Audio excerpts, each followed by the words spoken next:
¿Te habías imaginado cuánta gente lleva a cabo plagios acerca de trabajos, de diseños, de música, de tesis, de logotipos, de pinturas? Es increíble cómo a partir de que existen las redes sociales y que últimamente se han desatado muchos escándalos con respecto a funcionarios públicos y políticos que cometen plagio, principalmente con tesis, ya sea de licenciatura, de maestría o de doctorado. Pues bueno, ese es el tema que vamos a abordar ahora, así que te agradezco que estés aquí conmigo y que me acompañes hasta el final. Te vas a sorprender.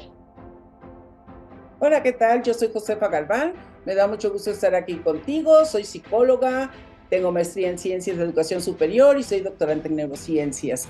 En esta ocasión vamos a tratar un tema que a todos nos invoca y nos convoca con respecto a las copias. Nosotros desde que nacemos empezamos a aprender a hacer copia. Copiamos al papá, la mamá, las conductas, los gestos. Una cosa tiene que ver con el ADN, con nuestra parte hereditaria, y otra tiene que ver con lo que vamos aprendiendo. El tema que vamos a abordar, como ya te diste cuenta en la intro, tiene que ver con el plagio, pero principalmente de figuras públicas, de políticos y funcionarios. Así que, bueno, empecemos. Cada día descubrimos o nos enteramos por las noticias o por las redes sociales que hay más plagios cometidos por políticos, funcionarios públicos, también por artistas. ¿Qué vamos a hacer? ¿Lo normalizamos, ya lo dejamos así o lo rechazamos? ¿Qué es cometer plagio? Cometer plagio se refiere al acto de tomar algún trabajo de otra persona y presentarlo como propio. Como decimos en México, es muchas veces hacer caravana con sombrero ajeno, o también es de alguna manera robarse las ideas y las llevo a otro lado y yo las presento, y entonces no, lo tomé prestado, no me lo estoy robando. Encontramos muchas justificaciones para este acto, que es criminal o no. Sí, porque dependemos mucho de los registros que se tengan de derechos de autor y también del registro de marcas, que vale decir que en la mayoría de las ocasiones cuando esto ocurre es porque la persona, que el autor de esa obra, ni siquiera se lo pensó, no sabía que tenía que hacer unos trámites que al final se convierten en trámites de carácter legal, de carácter administrativo, para proteger su obra. Y les ocurre en gran medida a personas que no han hecho esos registros. No así cuando se trata de una empresa que tiene un abogado corporativo y que sabe cómo resolverlo. Pero el plagio se comete más veces de lo que nos imaginamos. El plagio, ¿por qué ocurre este fenómeno? Bueno, porque estarán de acuerdo conmigo que durante mucho tiempo en las carreras, sobre todo carreras técnicas o carreras de médico-biológicas, no nos enseñaron cómo redactar los textos y tampoco cuáles son las reglas a las que debíamos apegarnos. Por ejemplo, el formato APA. Por lo menos también yo estudié psicología y nunca me dieron un curso de eso. Si acaso me decían, apégate al formato APA, apégate al formato APA, y eso es lo que sucedía. Entonces yo ni siquiera tenía idea de lo que era el formato APA. Y tampoco para los ingenieros en las carreras de las ingenierías o carreras de contabilidad, por ejemplo, o vinculadas con estos procesos administrativos. En el caso de los ingenieros, la carrera de administración la veían como relleno. Y en el caso de los contadores, redactar era como algo que no hacía falta que se le enseñara. Incluso se consideraban materias optativas. Bueno, entonces eso ha provocado que de alguna manera no sepamos cómo hacer este trabajo que es tan serio, tan importante, porque tiene que ver con nuestra generación de ideas, con la interpretación de las ideas de otros, etcétera. También ocurre que por corrupción es que se lleva a cabo plagio, y muchas veces los mismos maestros la fomentan en las universidades. Recuerdo que ahí en Porcopilco, cerca de la UNAM, pues yo estudié en la UNAM, muy cerca de ahí, donde estaban los centros de copiado, había anuncios como, por ejemplo, que decían, se hacen tesis. Entonces, bueno, como se hacían tesis, nada más era cuestión de que uno se acercara a preguntar, y resulta que se hacían tesis, pero también lo que decían es que plagiaban tesis, y uno ni siquiera lo sabía. Entonces muchas personas llegaban y compraban, ahí les vendían su trabajo, lo presentaban, y a veces hasta estos centros ya estaban coludidos con algunos maestros. También Se plagia porque se está pensando que si publicamos algo, nosotros vamos a mejorar nuestro perfil. Y cuando esto se descubre, se vuelve contraproducente. Por otro lado, también es que la gente piensa, ¿cómo? ¿Te vas a morir y no escribiste un libro? Tienes que escribirlo. Y muchas veces lo podemos escribir nosotros, pero es agotador porque nos podemos llevar una gran cantidad de tiempo, horas o hasta años tratando de acotar los textos, de cerrar más las ideas para que quede algo muy ordenado y concreto y nos cuesta trabajo. Si bien nos va y sabemos que esto existe, podemos contratar a un escritor fantasma, como se le conoce en español, pero es un ghostwriting writer que él nos ayuda para escribir el texto. O bien, hoy ya se ofrece el servicio que yo te grabo y yo te lo paso a un libro. O hagamos un libro y lo publicamos de manera colaborativa, de tal manera que solamente vas a escribir un capítulo. Yo he participado en 2 o 3 ocasiones en esto y bueno, está ahí, pero tampoco es la obra completa de uno. También se plagia con las tareas y presentaciones. Muchas veces los maestros utilizan presentaciones de internet y nunca dicen, no son mías, pero tampoco dicen a quién pertenecen. Y eso es una manera de plagio también. Pero, ¿qué más? ¿Qué más podemos decir? ¿Cuántos tipos de plagio hay? Se puede plagiar una obra completa, es a lo que se le llama un robo intelectual, puede ser un diseño de una figura, un logo, un libro, lo que ustedes quieran. Parafrasear es el plagio más común, pero hay porcentajes de plagio permitido, es decir, que tú puedes utilizar en una obra escrita, te da un porcentaje que estaríamos hablando entre el 15 y puede llegar al 22-25%, depende quién lo revise. También hay plagio por fuentes. Muchas veces yo no he leído tantos libros y lo que hago es que pongo un montón de libros relacionados y nunca cito en qué capítulo se ubica la información a la cual yo me refiero. Entonces vemos muchos libros que traen una cantidad de fuentes impresionante y uno se pregunta, ¿a qué hora leyeron eso?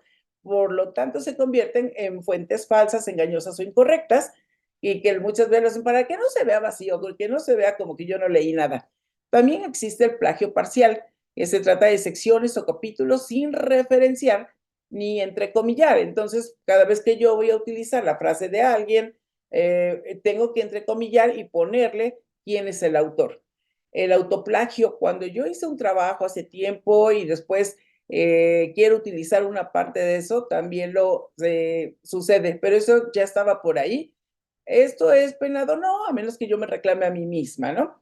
Parafrasear el texto, que tomamos los textos, que pareciera que eso nos puede hacer hoy la inteligencia artificial, que va parafraseando, ojalá de distintos lados, y construye una nueva pieza. O la autoría inexacta, que es cuando uno de los autores no se menciona o no se incluye como coautor sin que éste hubiera trabajado, ya sea que no trabajó y no lo incluimos, o sí trabajó y nosotros lo estamos incluyendo. Hay muchos otros, ¿no? Pero finalmente hay un plagio por alteración de datos, que es la recreación de resultados o inventar estudios. Este es el más peligroso porque se utiliza en medicina, en la industria alimenticia o en otras donde se pone en riesgo el bienestar, la salud, la vida de otros. Y también, por ejemplo, puede ser en la industria automotriz, todo aquello que puede implicar un problema de salud o un problema de pérdida de muerte, por ejemplo. Entonces, fíjense cuántos tipos de plagio hay. Muy bien, vamos a empezar por Alemania. Entonces, fíjense, en 2019, Franziska Giffey, ministra de Familia, ella fue acusada de plagio y bueno, su tesis había sido verificada por la Universidad de Berlín. Al final, pues anunció que dejaría de usar su título de doctorado. Eh, Ella, vamos, lo afrontó, dio una rueda de prensa y la vida sigue. Un tiempo después ella renunció, pero siempre todo lo que hacemos de jóvenes, alguna consecuencia va a tener más adelante. Karl Theodor Gutenberg, secretario de Defensa también de Angela Merkel, él fue acusado en 2011 de plagiar su tesis doctoral. Entonces, pues bueno, finalmente la universidad le retiró el título y él renunció.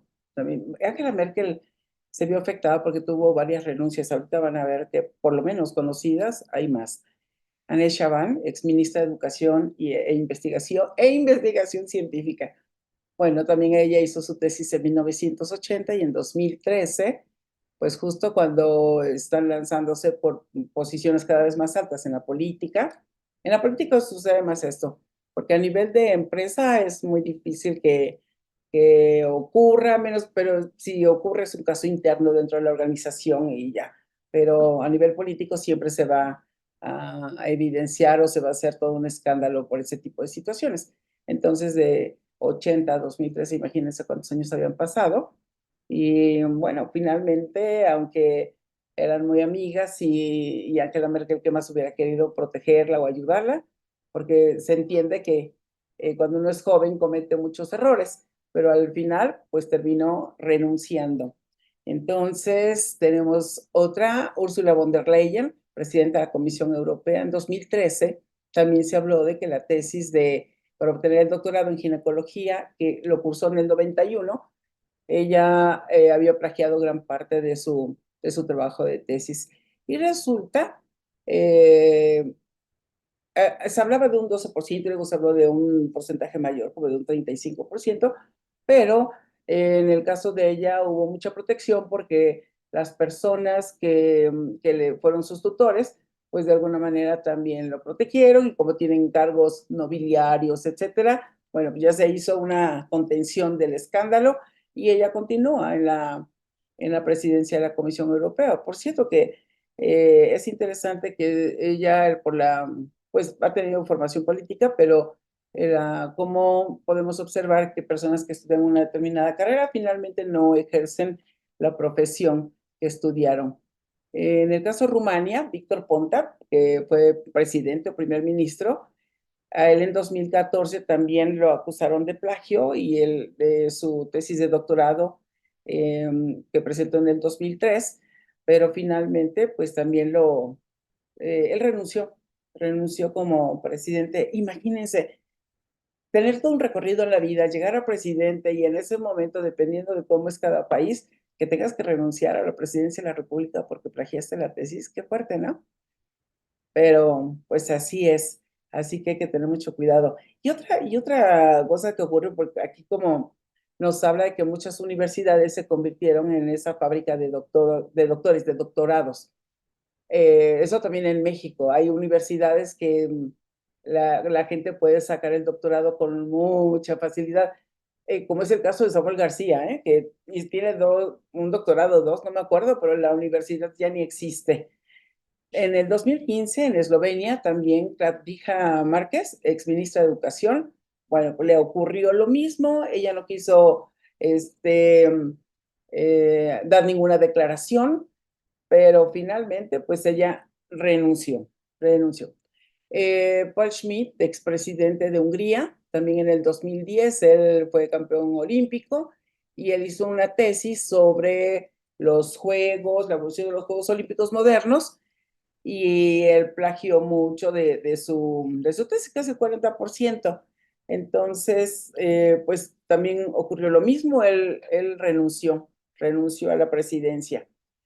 El tan querido Vladimir Putin, tan querido por muchas personas, en 2006 también se habló acerca de plagio de su posgrado en la Universidad de San Petersburgo, en el instituto, y en el caso de él, bueno, pues ya sabemos, él sigue como presidente, eso por supuesto, y sobre todo en Rusia, hacen una contención del escándalo increíble y además él enfrentó a los medios siempre sonriente y siempre manejando muy bien la situación, pues él sabe manejar muchas crisis. Entonces, también es el caso en Rusia, se habla de esto de la fábrica de diplomas. Entonces, no es un asunto que ocurre nada más en México, creo que la universidad o todo lo que implica el posgrado, que también antes se duraba 4 o 5 años y se tenía uno que dedicar por completo a ello, porque tiene un enfoque de educación. Sin embargo, pues hoy muchas personas tienen doctorado y hoy se nos permite, por ejemplo, hacer un trabajo primero y después llegar y cursar los 2 años de materia. Entonces eso nos ayuda a salir más rápido. Creo que la ética en cuanto a esto y aprender a citar fuentes o cómo reescribir o cómo utilizar esos fragmentos, tiene su chiste. En España también a Pedro Sánchez se le denunció públicamente por la tesis que hizo en 2012 en la Universidad Camilo José Cela, pero en el caso también de Pedro se habla de que las personas que le ayudaron, quienes fueron sus sinodales y que lo aprobaron, trabajan en el gabinete o ocupan una posición dentro de alguna institución del gobierno. Pues entonces, vamos, también hicieron contención, él ahí sigue, pues muy igual al caso mexicano, ¿no?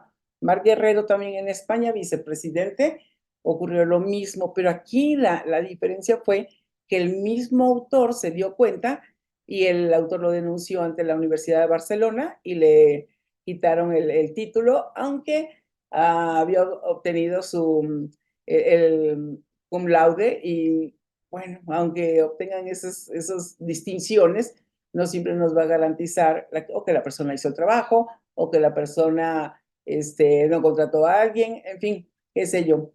John Walsh en 2014, senador por Montana, que él quería competir, por ejemplo, en las elecciones del 2014, quería participar en ello, el escándalo también, pero en el caso de, resultó que el 75%, pues casi toda su tesis la había copiado. Y yo creo que si aquí se pusieran a revisar de la UNAM, como en algunas ocasiones hemos comentado, creo que se encontrarían muchas tesis plagiadas. Yo, por ejemplo, hice 4 proyectos y no me titulé por tesis, pero se quedaron mis trabajos ahí y yo nunca he ido a buscar a ver si alguien lo utilizó. No lo hice. Entonces, por esa situación, en el caso de John Walsh, fue descalificado para la carrera presidencial. Ben Carson, en 2016, también aspirante a la campaña, a la presidencia, pero en el caso de él fue un libro, el libro es lo que le hizo perder o salirse de la carrera, y aquí fue porque no citó las fuentes. Claro, sí, es como muchas personas dicen, bueno, pues ahí está, pero no lo citó correctamente o lo agregó, en fin. Melania Trump también se mostró que el discurso había sido plagiado. Ella dio un discurso en el 2016 y bueno, la gente se dio cuenta y Donald Trump pues, la hizo contención, la justificó y entonces, bueno, listo, ya eso pasó a la historia. En el 2017, Mónica Crowley, nominada como directora, había sido elegida para ocupar el cargo de directora de comunicación estratégica del Consejo de Seguridad Nacional.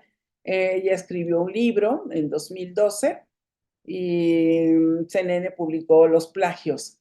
Le afectó, no tomó ese cargo en el momento, pero al 2 años siguientes, pues ya, ella ingresó como vocera del Departamento del Tesoro. A Barack Obama también se le denunció, se le hizo público que él había plagiado un discurso y él lo aceptó. Él dijo que sí, que debería de tener más cuidado porque Deval Patrick, de gobernador de Massachusetts, nunca hizo ningún reclamo, pero pues Barack Obama es muy genial para manejar a la prensa. Entonces, bueno, lo manejó un poco en la manera de broma, incluso dijo que Clinton también le había copiado algunos discursos y que pues él no iba a hacer ninguna denuncia, pero ya lo dijo, ¿no? Por lo menos Rand Paul, ex senador de Kentucky, él también escribió un libro y resulta que mucho por ejemplo, de lo que escribió ahí, algunas cosas las copió de Wikipedia, que eso mucha gente lo hace. Yo al principio copiaba algunas cosas para mis manuales, los copiaba de Wikipedia y ya después siempre le corregía la redacción. Entonces, de alguna manera fui tomando como más conciencia de esto,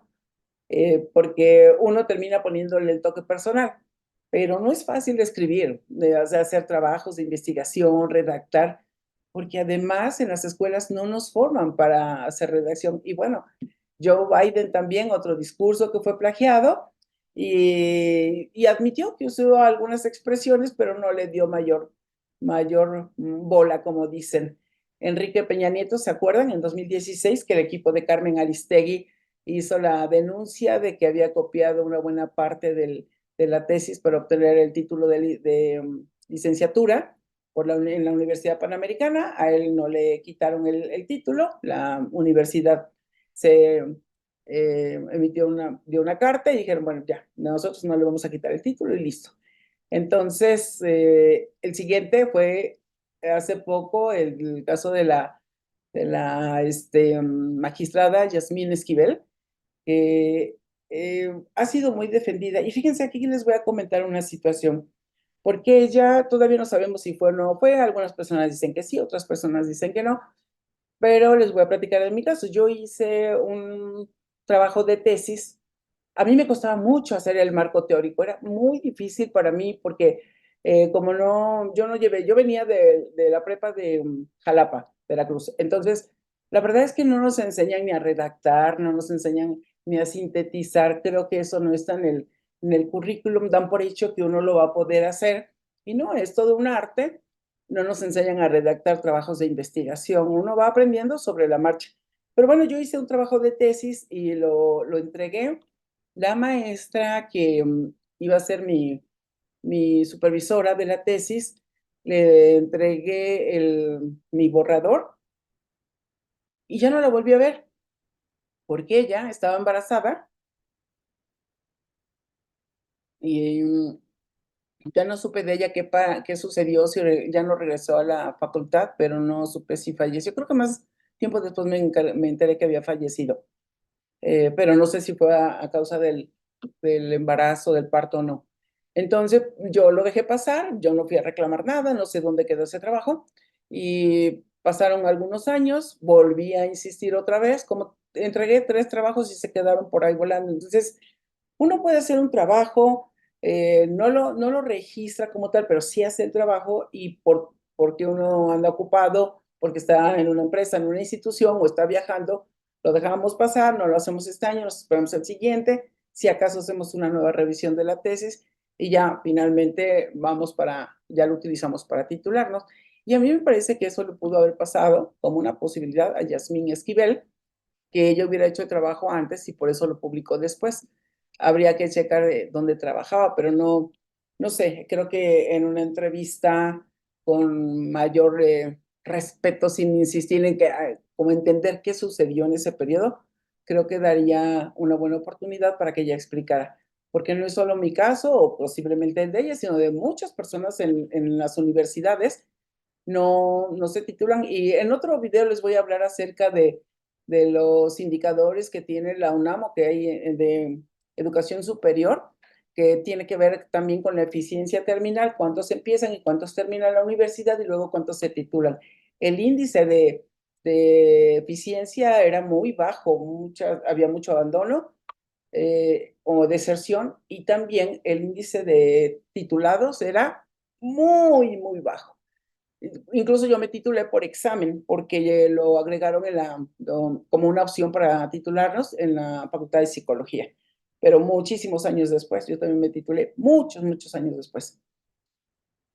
Luego, en el caso de Xochitl Gálvez, recordarán, el año pasado también se descubrió, fue pues una persona X, como ella, que se puso a analizar la tesis y se dieron cuenta que tenía varias partes plagiadas, y después uno de sus amigos de, una, de un medio de comunicación pero se pusieron a buscar con lupa, lupa de el trabajo que había hecho y lo que había plagiado. Y bueno, aquí en el caso de Xochitl, ella recordarán la expresión que utilizó cuando le hicieron en una entrevista de esas banqueteras, ¿no? Que les preguntan los medios, oiga, ¿y qué opina de que dicen que usted plagió su tesis?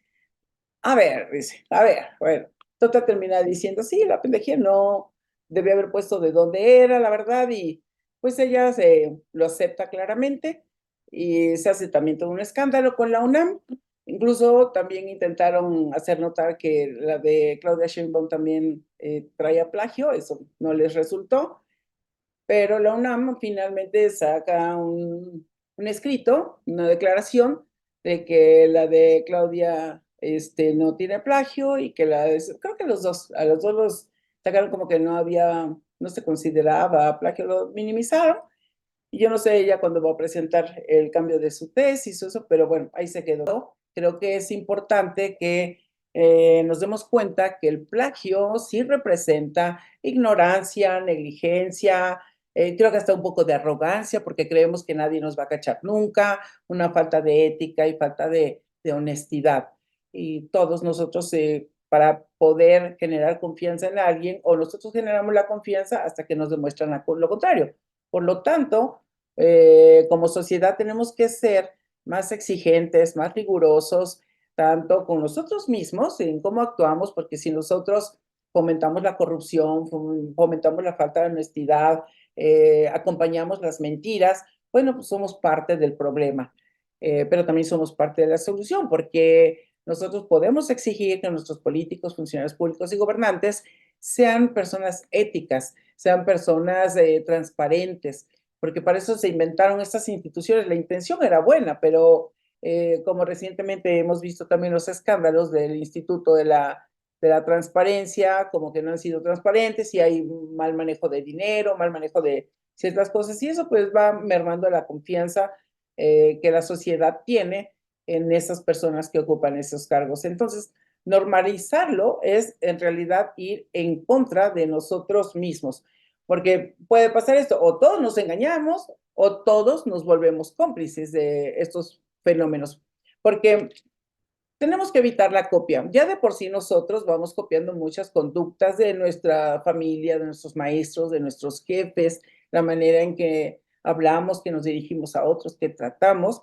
No todo es puro que nosotros lo hayamos logrado, sino que hemos copiado a alguien más. Y bueno, al final, tarde o temprano, las cosas van a ser iluminadas, va a salir a la luz y queda muy vulnerada la identidad pública porque pues la ética, la credibilidad y la autoridad se dañan, y cuando nosotros queremos llamar la atención de algo, de alguien, pues la gente con toda razón va a decir, ¿y tú qué me dices? Si tú has cometido esto y eso, como lo hacen nuestros hijos, ¿no?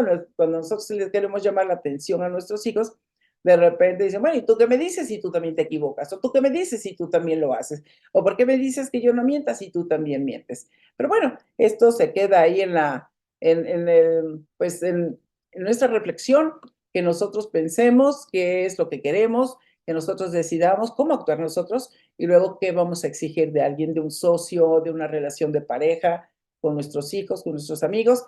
Esa es una decisión personal, porque sabemos que cuando nosotros reflexionamos, cuando tenemos un pensamiento crítico, podemos tener autoridad si nosotros hemos actuado desde el bien y hemos actuado bien, hemos actuado de manera correcta, no violentamos ninguna norma, ninguna ley. La podemos violentar porque la desconozcamos, pero no nos exime de decir, discúlpenme, yo no sabía esto.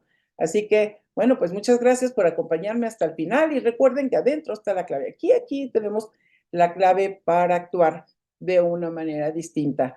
Así que, bueno, hasta la próxima. Les agradezco mucho. Si esto les parece interesante, compártanlo para que nuestra comunidad vaya creciendo cada vez más y nos vayamos enterando de más cosas. Nos vemos a la próxima. Chao, chao.